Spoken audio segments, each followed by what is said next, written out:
Greetings, dear readers. This is Reader's Realm Ambience, a place where stories step off the page and surround you. I'm Paiges, your feline guide to the realm. If our stories make you purr with delight, be sure to like and subscribe. Now is the time to find your quiet corner, settle in, and let the world outside fade away. Because this spooky story is about to begin.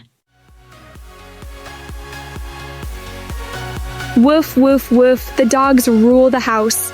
My friends and I are chanting and laughing as we watch our university football team trounce our biggest rival for the third year in a row. Being juniors, our school has been on a winning streak since our admission, and all signs point to another championship year. Yes, I do think it has to do with us. We are, of course, the Fantabulous Four. Angie and I have been besties since our first day of middle school. We were, and still are, complete opposites in personality and looks. I'm the stereotypical blonde, blue-eyed, perky cheerleader type, while Angie has chestnut hair, brown eyes, and prefers the quiet of the library to my happy chaos. We were both new to the school that year and found ourselves looking for a friendly face in the cafeteria. My blue eyes met her brown ones, and I quickly moved to sit down next to her. We started talking, and now it's hard to imagine a time when she was not my best friend. We found that our differences created a needed balance. If it were not for me, Angie would never pull her nose out of her sci-fi books. Absent her strict rule about studies before play, I would never have passed my classes. We have been there for each other through first boyfriends, first kisses, first loves, heartbreak, and more. It was after we watched the movie Practically Magic that we got the idea to become blood sisters. Angie found a spell for us in one of her witchcraft novels. All it took was a simple incantation, 2 pinpricks, the joining of our bloody fingers, and we were forever bound. Angie met Jamal towards the end of freshman year when she dragged me to the university sci-fi convention. She fell hard. Jamal is pretty much the male version of Angie. He is an alpha geek, you know the type, super smart, and very good looking. Jamal's totally hot. Best bro Blaine, a finance major, turned out to be my soulmate. He recently proposed, and of course, I said yes. The wedding will be held the summer following graduation. Angie will obviously be my maid of honor, and Jamal will be Blaine's best man. I have already started planning, and with my parents' generous budget, the wedding will be epic. I have been thinking about a Victorian romance theme with tons of roses and Earth to Katie. Guys, I think we lost Katie. Angie's laughing words interrupt my thoughts. My bad, I say, as I rejoin the current conversation. Everything's just so perfect, I exclaim. It's a beautiful autumn afternoon, and I'm surrounded by my pack. The beer is ice, our team is fire, and tonight we are going to FestEvil. That statement makes Angie frown. I know you like the idea of getting jump scared, but I prefer my sci-fi in a book, not IRL, she clarifies. I am only going because you all want to, and Jamal has promised to hold my hand the whole time. With dramatic flair, Jamal takes Angie's hand and says, "Don't worry, I'll be the solo to your Leia." Blaine rolls his eyes but laughs. Those of us who live in reality do not fear such things, he jokingly boasts. It not only sounds like fun, but I'm considering an investment in the AI company and want to see it in action. We all laugh. Of course, that's why Blaine wants to go. Blaine told me earlier that he is eager to experience Reflections, the newest haunted house which integrates advanced AI technology, laser lighting, and repurposed decor. Me, I just enjoy the rush of a good haunted house, especially one with jump scares. Angie and I need a refresh, I say, and we agree to meet the guys at the FestEvil gate in 2 hours.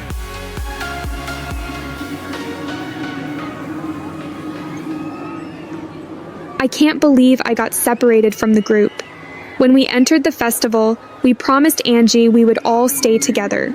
I didn't break that promise on purpose, and I know Angie will be annoyed, but this house is super lit. The mirrors display distorted reflections and spooky AI creations, and laser lights are themed and timed to enhance the disturbing atmosphere. There is a main pass-through, but there are also several side rooms to explore. They twist and turn, making the house feel endless. I am in the process of making my way back to the group when I find myself completely alone in one of the side rooms. This room has soft golden strobe lighting as well as amber lights that twinkle. It is mesmerizing. Although the room is dimly lit, it has a burnished glow. The decor here is old attic spooky. Whoever put this room together should find work in Hollywood. It feels as if multiple generations of a family stored their stuff in here, lost it to time, and now each piece is more than what it once was, and not in a good way. As I turn to leave, I catch my reflection in a full-length antique mirror. I immediately notice the beautiful but time-weathered gilded roses, and OMG, I look amazing. I mean, wow. Even in the dim light, I can see that the shine on my hair is glistening, my makeup is perfection, and my body is fire. I know that I am pretty, but this mirror makes me look top of the top. I look like a blonde-haired, blue-eyed version of a Kardashian. Actually, make that better than a Kardashian. I literally cannot stop looking at myself and am a little annoyed that the others are not here to witness me in all my glory. I remember the "no cameras allowed" sign at the entrance, but reach for my cell phone anyway. I can't wait to show this to the others. I blow a kiss to myself and my perfection. Click and image captured. I then hurry to find the trio. As I exit the house, I see that Angie and the guys have scored some lattes and are waiting for me.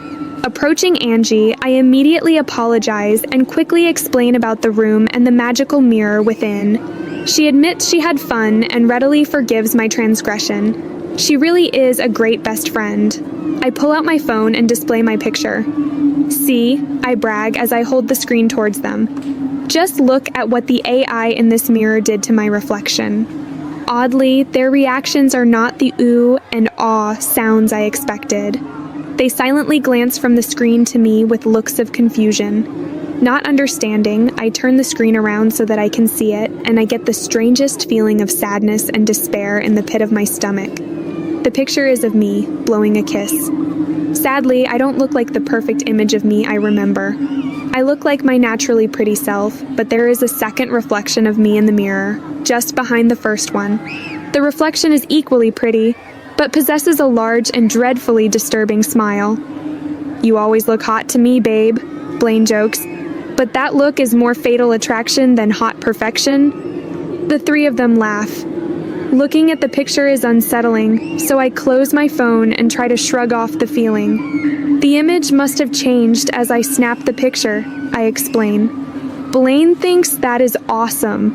He starts prattling about the impressive AI and getting his father to invest, but I find it hard to concentrate on his words. My thoughts are still fixated on that awful image as I hear Jamal suggest we check out some rides. Angie says that she is tired and wants to head home. She and I share an off-campus apartment, and as I would never let my bestie leave alone, I agree to head back with her. It's been a great day, but a long one, and I secretly hope that a good night's sleep will right whatever is suddenly wrong with my mood.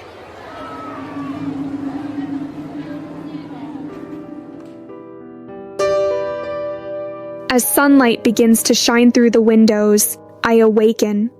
As I open my eyes, my nose promptly recognizes the aroma of percolating coffee, and my ears hear the buzz of an electric toothbrush, indicating that Angie is already up and in our shared bathroom. I close my eyes, pull the pillow over my head, and attempt to steal a few more minutes of the sleep I failed to get last night. Angie enters my room, notes that I am still in bed, and questions whether I am well. Her concern stems from the fact that I am typically the first one awake and ready. "I'm not sure," I groan. I tossed and turned all bloody night. "Have you ever felt like you were having a recurring nightmare but can't remember any of it?" I ask. Angie shakes her head no and gives me a measuring look. She then places her palm on my forehead and proclaims me fever-free. "Thanks, Dr. Mom," I joke. But rather than laughing, the joke makes me feel sad. Strange. I push her hand away, telling her I am simply tired and that she should go to class without me. My grades are good, So I decide to skip my morning classes and take my time getting ready. Like the best friend she is, Angie brings me a cup of coffee before she heads out. I promise to pull myself together and meet her and the guys at our usual spot for lunch. Hearing her lock the door as she leaves, I remain in bed sipping my coffee and searching for the energy to begin my day. I do a few easy stretches and pull up a motivational podcast on my cell. As I listen, I rapidly realize the words of encouragement are annoying me more than motivating me.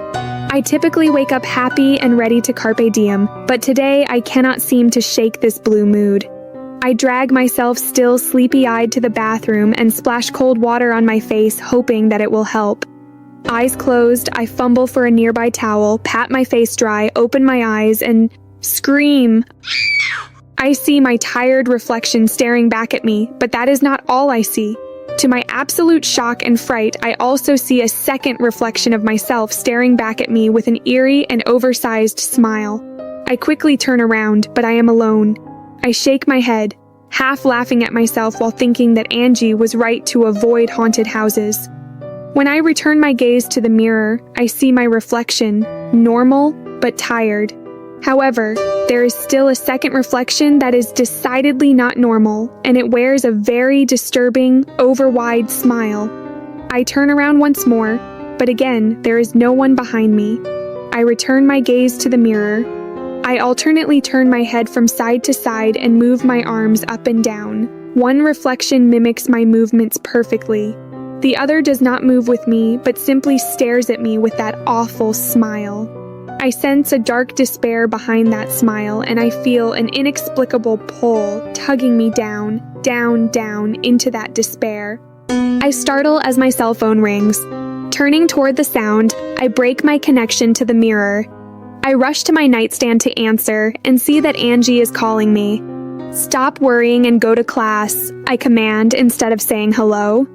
"What do you mean, go to class?" Angie asks. "We're all waiting for you at the dog bowl." "Were you still asleep? Did I just wake you?" I hesitate, unsure how to respond. I look at the time on my phone and I'm shocked to see that it is 1:30 p.m. Yeah, I fell back to sleep, I stammer as my mind races and the room seems to spin. "Go ahead and eat without me. I'll just stay in and rest." "Well," Angie says, "you can't be perky all of the time." She tells me to feel better and I hit end call. How can it possibly be 1:30 p.m.? It was 7:30 a.m. when Angie left the apartment. I mentally retrace my steps. A shudder racks my entire body as I remember the mirror and its two reflections. But after that, all I can remember is the phone ringing. How could 6 hours have passed? Was I staring at the mirror all that time? How is that even possible? I feel my stomach lurch and realize I need to calm myself down. I take a few deep yoga breaths and try to piece my thoughts together. I convince myself that I had been dreaming. I obviously fell asleep after Angie left, and my overactive imagination created a nightmare about that dreadful image in the haunted house photo. It was probably the same nightmare that kept me from getting a good night's sleep in the first place. I still feel uneasy, but that is the only explanation that would make it make sense. I still feel so very tired. Even though a part of me is now afraid to close my eyes, I crawl back into bed and almost immediately am asleep.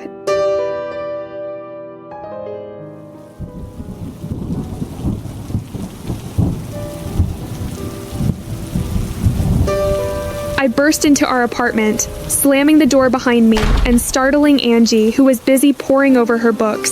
I am wet from both rain and tears, crying hysterically as I throw myself face down on my bed. Angie rushes to my side. "What happened?"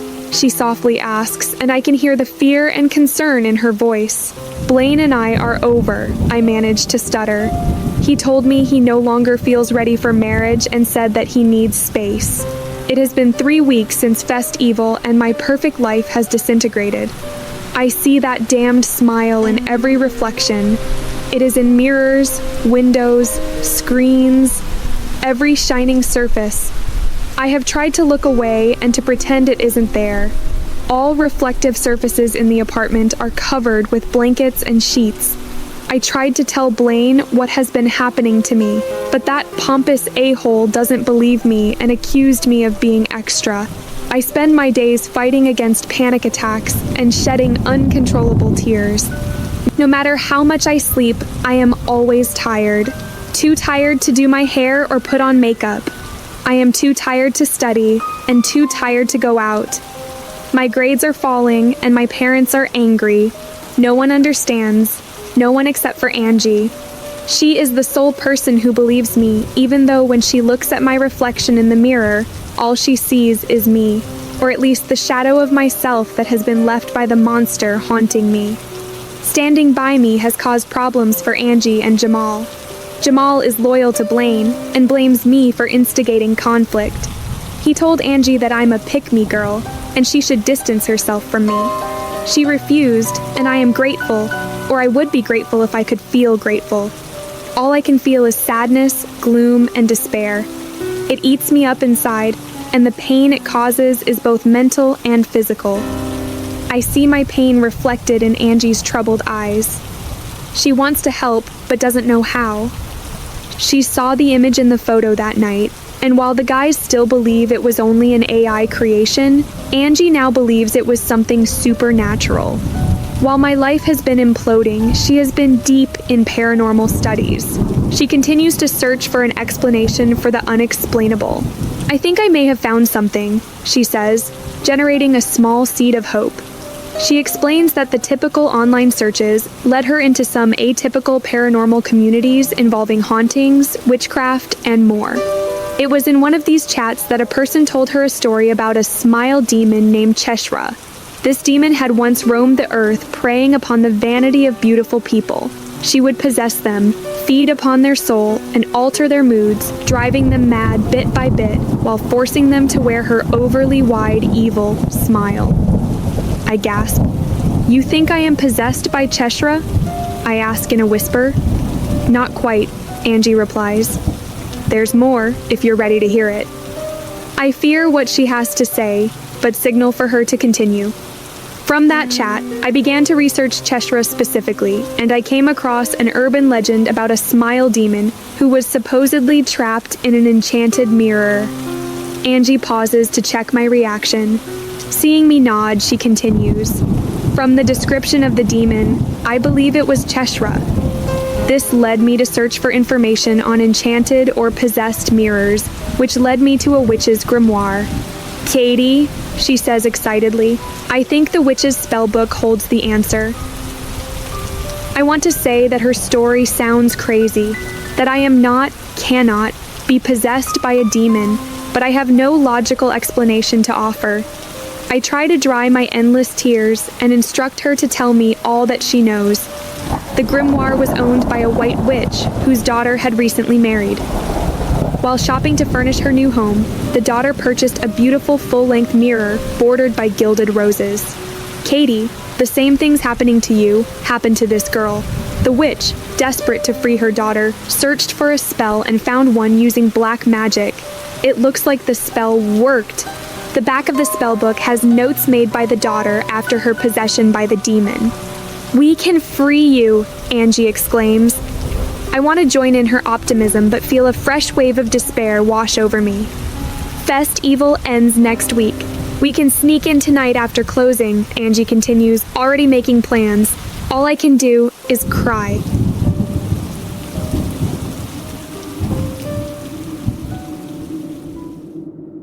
The air is crisp, and there is no moon as we sneak into FestEvil and the haunted house known as Reflections. We carry small flashlights, but will not use them until we are inside for fear of being discovered. We fight our mutual terror as we bump and stumble, sisters, holding hands, and slowly make our way to the house. No matter what happens, please know that I will always be grateful for your friendship and loyalty.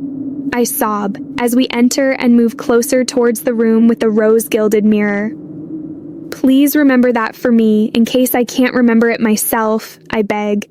You are my best friend, my sister, and I love you always. "We got this," Angie replies. I force myself to look into the mirror and at the two images looking back. Now that we are here, we do not hesitate, and immediately recite the incantation from the witch's grimoire, hands held tight. I feel the room spin. I feel Angie's hand leave mine, and for a long, sickening moment, the flashlights go dark. As light and vision return, the first thing I see is a look of sheer horror on Angie's face. I am no longer standing next to her, but am facing her. I attempt to reach for her, but am held in place by something I cannot see. Then, as all the sadness, gloom, and despair I have felt these past weeks magnifies and embeds deep within me, I realize I am not being held, but am trapped. No! I want to scream, but I can only smile as I view my best friend from my place inside the mirror. No! Angie is screaming. This is not supposed to happen, she cries out. What went wrong? It is then that I hear the soft voice of a teenage girl and notice her ghostly presence. Thank you for releasing me from the witch's curse. I am truly sorry you must now take my place, but I was trapped for a very long time, the voice sadly says to me. I realize Angie can hear and see the ghost as well, as she bravely commands it to return to the blazing pit it calls home. Turn away from the mirror, witch, the soft voice sternly orders Angie, lest you be trapped yourself. Angie's eyes grow wide as she spins her back towards the mirror, while I stand frozen, smiling at the back of my best friend. The ghost sadly speaks again. Cheshire was long ago banished to the inferno by a witch who used a black magic spell to free her daughter, the vision says. A white witch should have known there would be a high price to pay for doing so. While the spell worked, the black magic doomed the witch to take her daughter's place in the mirror, and, twisted by the magic of prior enchantment, it marred the witch with Cheshire's smile, and imparted the mirror with Cheshire's hunger for a soul. Devastated, the daughter sought the help of the witch's coven, her blood sisters. Because of the combined magic now held within the mirror, their spells were not strong enough to release the witch. Rather, their white magic protectively wrapped itself around their sister's mind and soul, saving what it could. Angry and hungry, the mirror agreed to release the witch if she would trap another soul to take her place. Horrified, the witch knew she could never do such a thing, but the witch did not realize how long never would be. Because of their magic and blood bonds, her sisters could visit her. She watched them, and her daughter, and her granddaughter, and her great-granddaughter all grow old until there was no one left to visit, as there was no one left alive who remembered the witch. All this time, the witch's sadness and despair grew as the mirror changed hands, was discarded, was found, and then endlessly changed hands again. One day, a young woman stood before the mirror, twisting and turning, slowly admiring her beautiful reflection, and the witch could stand it no more. She used her power to possess the woman, and thereby make her own escape. The black magic cursed its new victim with the demon's smile, while the white magic guarded her mind and soul. And so the cycle began, and was repeated many, many times before I was the one to find myself trapped. I've waited a very long time for my own freedom. As you can see, I have existed beyond my own life on this planet, as I have no more life to live. I can see her, Angie cries, and I can hear you. Yes, witch, came the reply. Blood bonds are strong, and may now be tainted by your own use of black magic. Supernatural awareness may be your curse, but beware. Should you glance too long at your sister, it might be you who takes her place. But, Angie begins to say when she is cut off, no, I have stayed too long and already I see the light dimming. It is beautiful, we hear the girl say as her spectral presence fades. Wait, please, Angie pleads, but there is no response as the presence is gone. I have listened to their conversation and now know my fate. I remain in the mirror, desperately sad, yet smiling. Escape is possible if I am willing to doom another. Not Angie, not anyone. Never, I question, as I remember my parents and the life I have not yet lived. I I will find another way to free you, Angie says with conviction, but she doesn't turn back to look at me. I can't blame her. The temptation to free myself is strong. She stands there back to me, crying for a very long time. Mournfully, I can only watch her with a wide grin on my face as she walks away, carrying 2 flashlights, leaving me trapped in a mirror in a haunted house in the dark.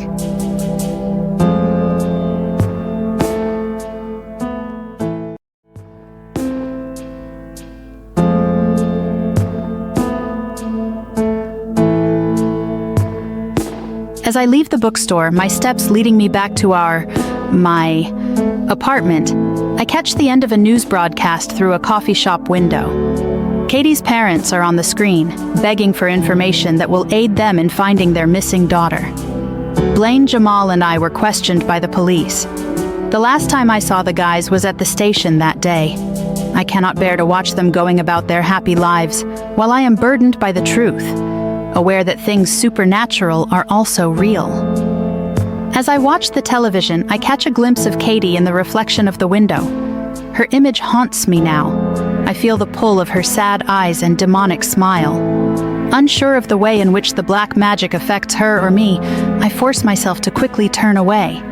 The fact that we are inseparable, bonded by blood, brings me small comfort and tremendous grief.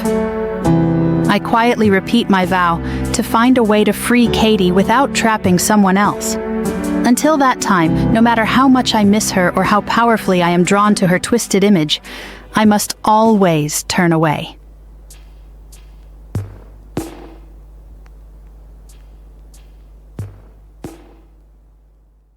Oh, that gave me shivers. Don't stare too long, or you may be the one trapped. Explore our other Ambience worlds and join me next month for another original short story. The realm is never far.